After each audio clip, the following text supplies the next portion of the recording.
Hi, this is Rose of Sharon, and I'm back again with another musical review. I recently went to Beef and Boards, which I haven't been to since I've seen Oklahoma.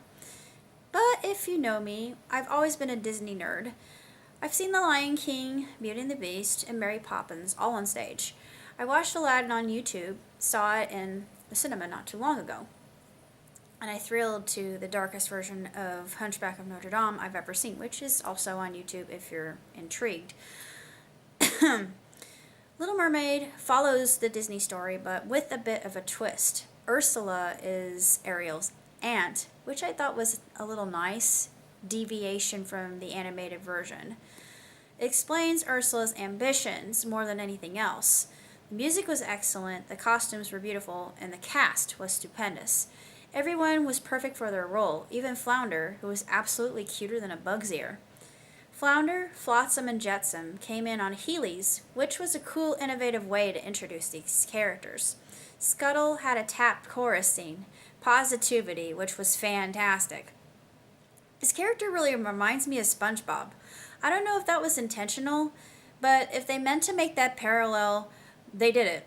Also, there's a reference to Beauty and the Beast's gray stuff, as well as a really great fourth wall break provided by Flounder. I would highly recommend it, particularly for the part of your world and Under the Sea, which were one of the best parts.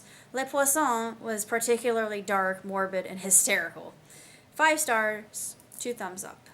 If you're a fan, I would highly, highly recommend it because it's marvelous, but the tethered act and Under the Sea will astonish and amaze you. And another thing I wanted to say about Disney musicals as a whole are they do a lot of little nods and winks, like hidden Mickeys in the films. If you've gone to the cinema and watched any kind of Disney movie, there's always a nod or a wink.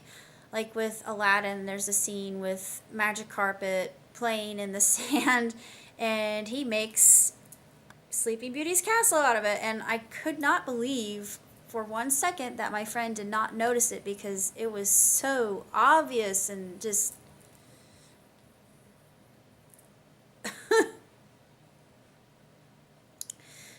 it was just overt. It wasn't anything that was subtly done. It was right in front of your nose. So I thought, yeah, you're getting hit over the head with another Disney reference.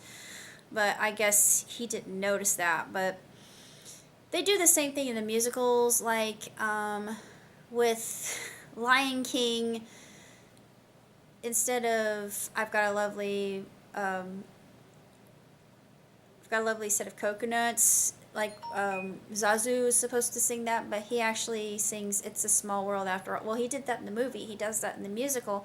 But what's even funnier is in the musical, if you've seen it, he sings "Be Our Guest" from Beauty and the Beast, and then of course Scar promptly tells him to clam it. And of course, one thing I really love about Little Mermaid are all the fish puns in it because they are absolutely terrific, and I laughed so hard. I thought these are good puns. I mean, very, very clever. They're not the kind of one that make you go they're the sort that would really make you giggle quite a bit and you think, oh wow, that's excellent.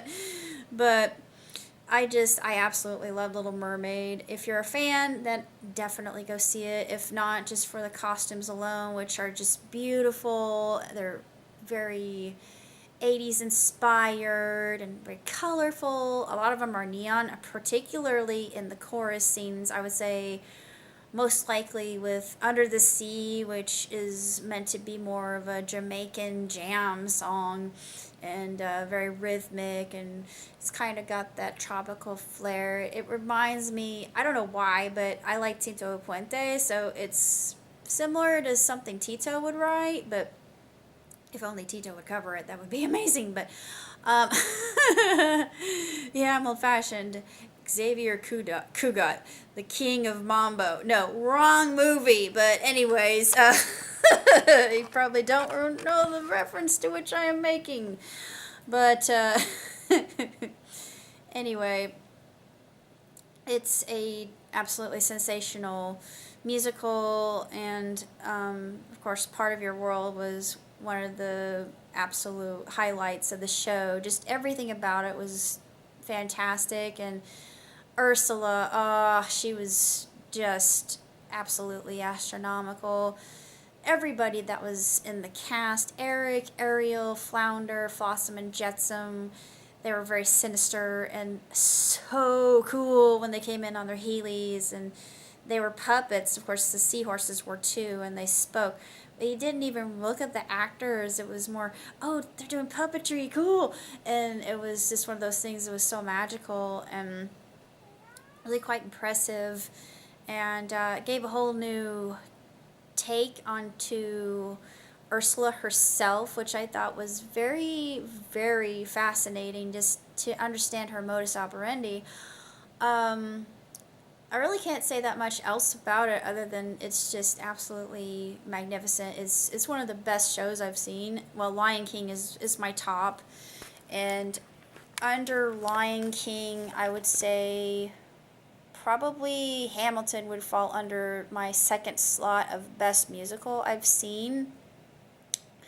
And I have to lump all the Disney musicals together just because each one is fantastic in its own way.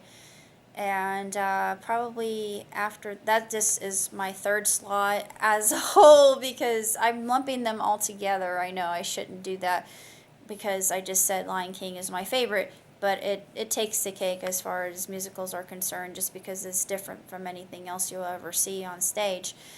Then all the Disney musicals, of course, third slot. Fourth slot would be Dear Evan Hansen. Fifth would be More Chill. Heathers would fall underneath that. I would say in the seventh slot, lucky number 7, it would be, I would lump all together Andrew Lloyd Webber's. Yeah, every Andrew Lloyd Webber I've seen, definitely. They're amongst my absolute favorites. Eighth, I give to classical musicals like Rodgers and Hammerstein. Ninth place would be more modern day musicals like Across the Universe, more cinematic musicals.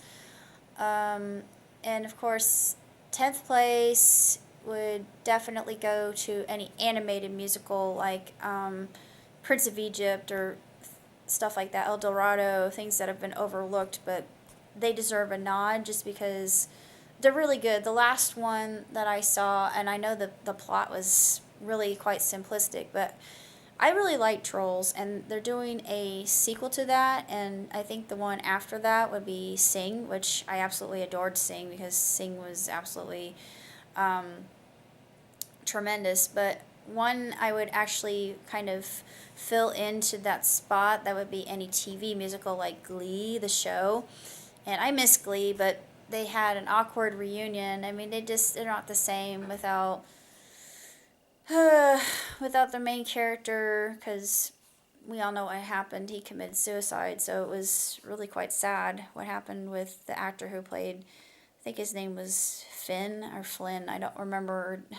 Man, I feel quite inept for that, but needless to say, I feel that Little Mermaid is a spectacle meant to be enjoyed. Children of all ages can really thrill to it, and even adults in the audience will be just their breath will be taken away, and it's just one of those things you're in complete and utter mesmerization. And I wasn't expecting an act with ribbons, but one of the chorus members, she was doing the splits in midair with ribbons. I thought, how can that not hurt? Well, you must be really flexible. But beyond that, I can't say that much more else about it because it was just absolutely fantastic. Till next time, live long, prosper. Ciao, Susie.